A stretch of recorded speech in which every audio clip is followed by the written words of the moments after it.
Hablemos un poco de Peñita y sobre todo de aquellos que vendieron su voto barato. Esto es tu culpa, cabrón y cabrona. El plan Peña, más IVA y petróleo a la iniciativa privada. Álvaro Delgado nos da su postura. El calendario del Consejo Rector del Pacto por México, instrumento con el que Enrique Peña Nieto amansó a las cúpulas del PAN y el PRD, lo revela. La privatización del petróleo y el cobro del IVA a alimentos y medicinas se aprobarán este mismo año.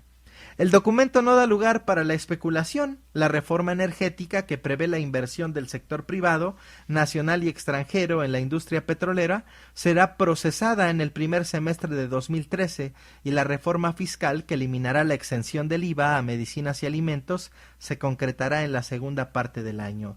Así, salvo que exista una movilización social contundente en contra, ambas reformas serán aprobadas en el Congreso por los grupos parlamentarios del PRI y del PAN, sin descartar al PRD en el contubernio, aun si en el caso del petróleo se requiera una reforma constitucional para privatizarlo.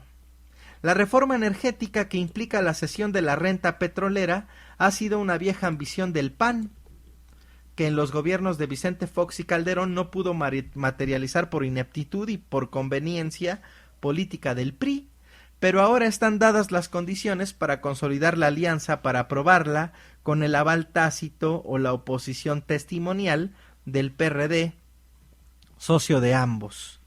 Aunque con sus particularidades, es el mismo caso de la reforma fiscal y la generalización del impuesto al valor agregado IVA, que por supuesto incluiría imponerlo a alimentos y medicinas. La oposición del PAN en el Senado no es creíble, menos viniendo de Ernesto Cordero, un tenaz promotor de este impuesto, como secretario de Hacienda en el sexenio pasado. Solo la propaganda oficial y oficiosa lo niega. El IVA en alimentos y medicinas representa un golpe brutal para la mayoría de los mexicanos, porque es un impuesto que afecta más a los que menos percepciones tienen y que las destinan en el mayor porcentaje a la alimentación y eventualmente a curarse de algún padecimiento. Una persona que percibe 1,000 pesos al día puede destinar sin problema 400 pesos en alimentos, y el 15% de IVA, 60 pesos más, no es tan gravoso para satisfacer otras necesidades. Pero aumento al IVA perjudica mayormente a quien cobra 100 pesos diarios, y no estoy hablando del mínimo, que son 60. Si destina 80 pesos a los alimentos, ese impuesto significaría pagar otros 12 pesos y solo le quedarían 8 para proveerse, por ejemplo, de transporte y vestido. Esto es lo que pretende Peña Nieto aplicar en el segundo semestre de este año, luego de que en la primera mitad de 2013 se apruebe la reforma energética, que busca transferir la riqueza petrolera a inversionistas nacionales y extranjeros, con el argumento de que el Estado no cuenta ya con recursos para su explotación. No sé cómo no cuenta con recursos si estamos comprando aviones presidenciales de a 10,000 millones de pesos. ¿No? El plan de Peña está en curso. Entre este viernes 1 de febrero, cuando inicia el primer periodo de sesiones del Congreso, y hasta el 30 de abril, cuando concluye, se presentarán las iniciativas de ley contempladas en la calendarización de reformas del Pacto por México, que se propone en el apartado 2.5 realizar una reforma energética que sea motor de inversión y desarrollo. Esta calendarización establece que en el primer semestre de 2013 se presentarán las iniciativas y la culminación de implementación será en el segundo semestre de 2013, pero la implementación completa estará sujeta a la aprobación de la reforma fiscal. Justamente por eso, en el apartado 2.11 del calendario se prevé realizar una reforma hacendaria eficiente y equitativa que sea palanca del desarrollo, cuyas iniciativas de ley se presentarán en el segundo semestre de este año, pero cuya implementación completa, ojo, será hasta el segundo semestre de 2018, es decir, al final del gobierno de Peñita. El documento del Consejo Rector del Pacto por México, que agrupa a los presidentes de los 3 principales partidos y cuyo secretario técnico es el exgobernador de Oaxaca, José Murat, operador del contubernio, no reconoce expresamente la privatización petrolera ni que se impondrá IVA a medicinas y alimentos. Es más, en el punto 54 4 aclara que los hidrocarburos seguirán siendo propiedad de la nación, pero todos los prominentes líderes priistas, como César Camacho Quirós, adelantan que reformarán los documentos básicos del PRI que prohíben la inversión privada en el sector. En el documento de 95 puntos del Pacto por México tampoco se enuncia expresamente que habrá un aumento del IVA y que se impondrá a alimentos y medicinas, pero eso lo sabe hasta el expresidente priista Adolfo Lugo Verduzco, quien definió esas medidas como muy dolorosas pero necesarias. El plan de Peña y sus patrones ya está en marcha y todo apunta a que se aprobará en el Congreso porque están en esta misma ruta por lo menos el PRI, el PAN, el Partido Verde y Nueva Alianza, el partido del Baster Gordillo, que es más priista que nunca, aunque por ahí hayan dicho que no, que se pelearon y que no sé qué. La incógnita es si la sociedad será capaz de articular un vigoroso movimiento que descarrile este plan de la derecha o, como en las elecciones del año pasado, se imponga otra vez el poder de las élites a una sociedad indolente, masoquista, pocos huevos, ignorante, valeverga y pendeja. En el escándalo lo de los casinos, que involucra a políticos panistas de la talla de Gustavo Madero, quien además es un probado traficante de influencias, hay una mala noticia para Calderón y el elenco que desde la Secretaría de Gobernación autorizó 2 permisos para instalar casi 100 casinos. Los nuevos funcionarios de esta dependencia, en particular la directora de Juegos y Sorteos, Marcela González Salas, declarará ilegal esa decisión administrativa del Felipato, tal como se prevé que lo haga también el juez que decretó una suspensión definitiva a la empresa afectada, Entretenimiento de México, propiedad de Arturo y Juan José Rojas Cardona, este último conocido como el zar de los casinos. Y con todo esto, bueno, pues se vino la explosión en la torre de Pemex, misma que ya no comentaré más, pues hasta la náusea lo repitieron. Lo que sí les diré es que no hace falta ser premio Nobel ni físico o matemático para saber que lo que ahí sucedió no fue una implosión como dijo el pendejo de Marín, ni una fuga de gas, ni una caldera que explotó. Fue una explosión, señores, no hubo fuego, así que lo del gas y la caldera está descartado solo por eso. Y bueno, pues les dejo un audio muy interesante que les permitirá sacar algunas conclusiones en relación a la desgracia en la torre de Pemex en el Distrito Federal.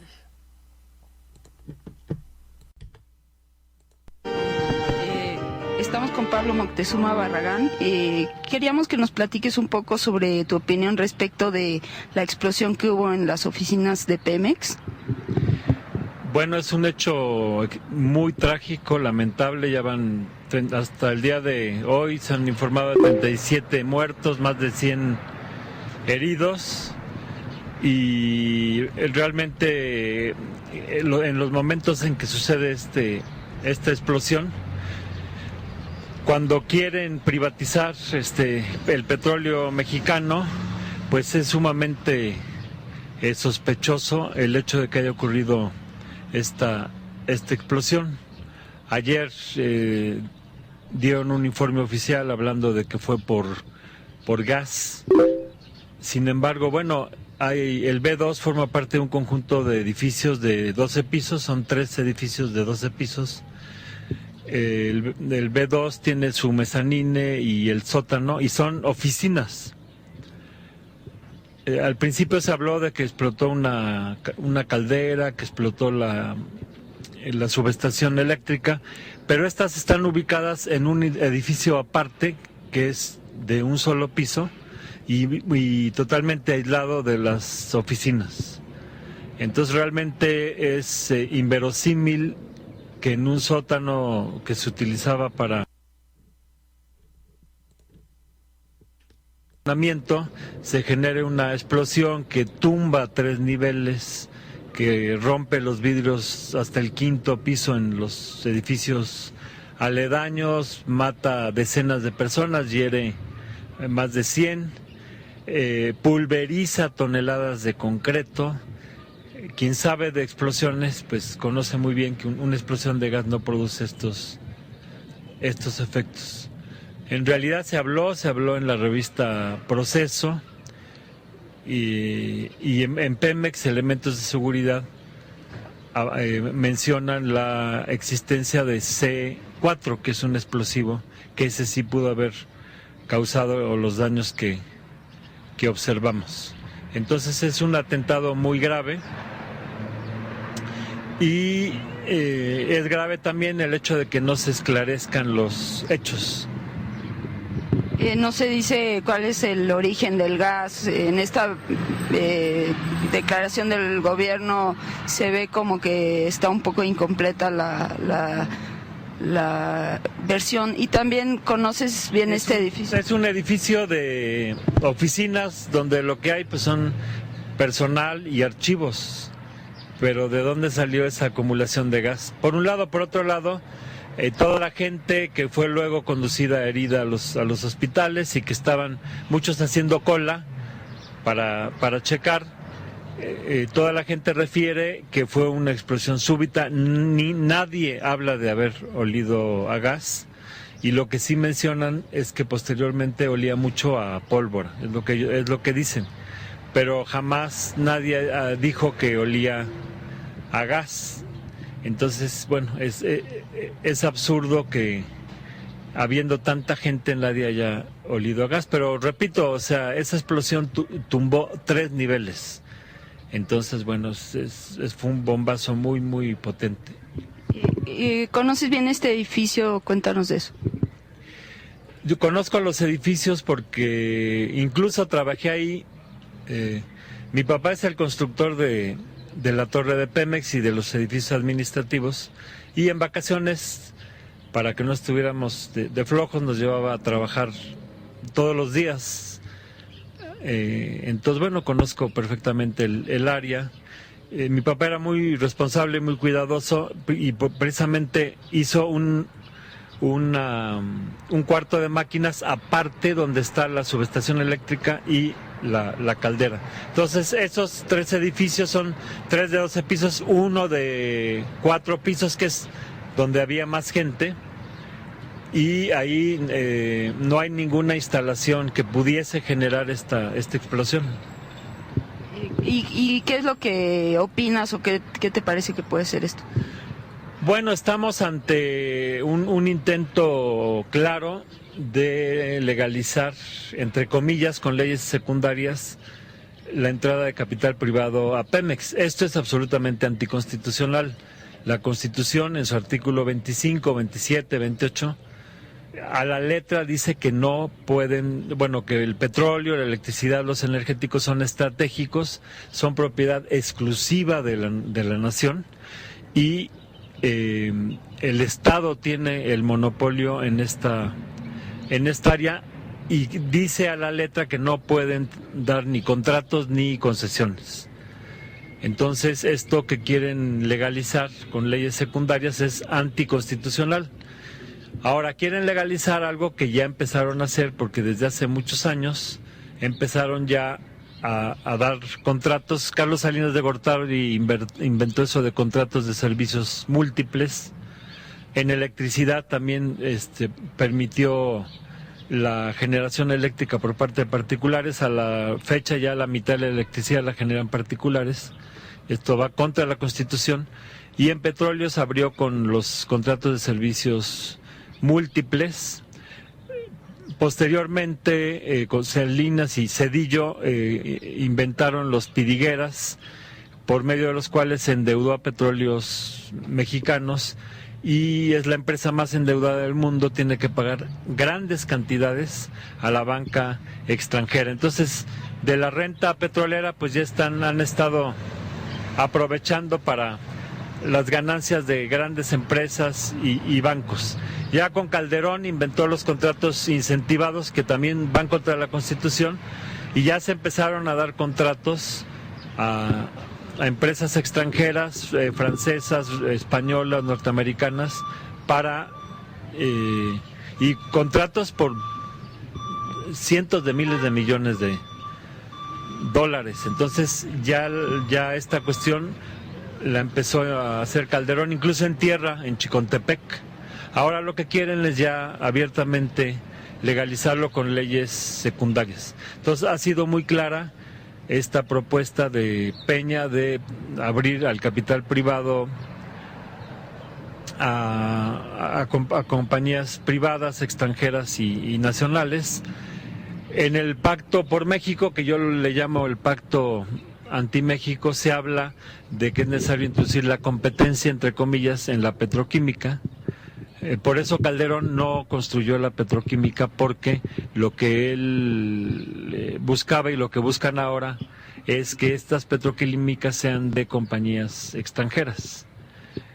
Entonces, bueno, es una campaña anticonstitucional y privatizadora, pues sin antecedentes. Y es muy curioso que en estos momentos se dé esta explosión, y luego artículos en revistas, en periódicos, donde pues se dice que Pemex es un desastre, que no hay medidas de seguridad, etcétera, etcétera, con lo que están trabajando la opinión pública para que la gente crea que es necesario la intervención de extranjeros, porque los mexicanos pues somos un desmadre y ni siquiera un edificio de oficinas podemos conservar sin que exploten, ¿no? Entonces que vengan los extranjeros a ayudarnos, entre comillas. Entonces hay una campaña de desprestigio que esta explosión pues alimenta esta campaña, por un lado, y por otro lado pues hay una destrucción de archivos. Para mí que trataban de demoler todo el edificio, nada más que estaba muy bien construido. Además parece que no explotaron todas las cargas. Hay gente de la que salió herida que menciona que estuvieron entrando con cajas de toda la mañana. Esta persona pensaba que eran cajas de equipo, ¿no?, de computadoras o lo que sea.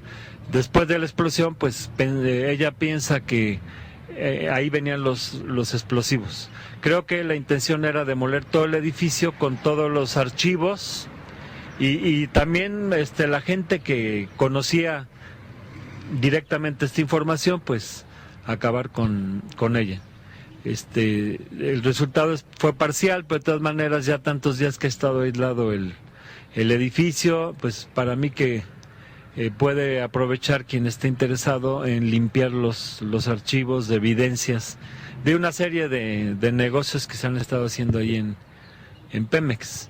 Entonces me parece que esto no fue un accidente, fue un atentado, y para mí es muy claro que quienes les interesa la privatización, quienes les interesa favorecer estas grandes compañías extranjeras, que no se tientan el corazón. Estamos celebrando 100 años de la prisión y asesinato del presidente Madero, y hay que recordar que al presidente Madero, el embajador de Estados Unidos, Henry Lane Wilson, le preparó un complot usando a Félix Díaz, sobrino Porfirio Díaz, a Victoriano Huerta, al general Mondragón.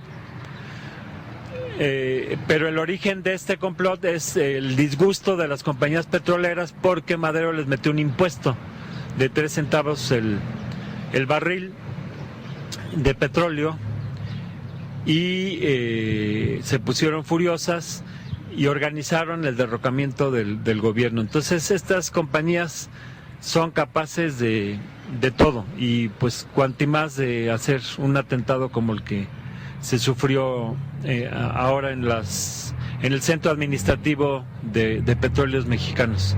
Entonces pues todo lo que está sucediendo es muy preocupante. Hay que estar muy alertas, y bueno, ya empezó por parte de Morena la campaña para defender nuestro petróleo. Creo que es una causa que a todos los mexicanos nos interesa, porque el petróleo pues genera el 40% de los impuestos. Sin petróleo el gobierno pues no va a tener dinero para educación, salud, servicios sociales. Entonces es muy importante que esta riqueza sea para los mexicanos. Además que quieren subirnos los impuestos, quieren subir el IVA hasta el 22%, y quieren aplicarlo también en medicinas, en alimentos, en libros, en transporte, porque al faltar el ingreso, si entran las compañías extranjeras a llevarse las ganancias de Pemex, entonces lo que quieren es que el pueblo pague, ¿no? Entonces toda esta situación forma parte de una ofensiva antipopular que viene desde hace décadas, desde Miguel de la Madrid y Salinas, Zedillo, Fox y ahora Calderón, y ahora con Peña. Entonces son décadas de esta ofensiva pero cada vez es más agresiva en contra de los intereses de la nación y del pueblo. Se puede hablar incluso de que están desmantelando a nuestra nación, y creo que este atentado en Pemex forma parte de este desmantelamiento de nuestras instituciones. Pemex siempre fue el orgullo de México durante décadas, ¿no?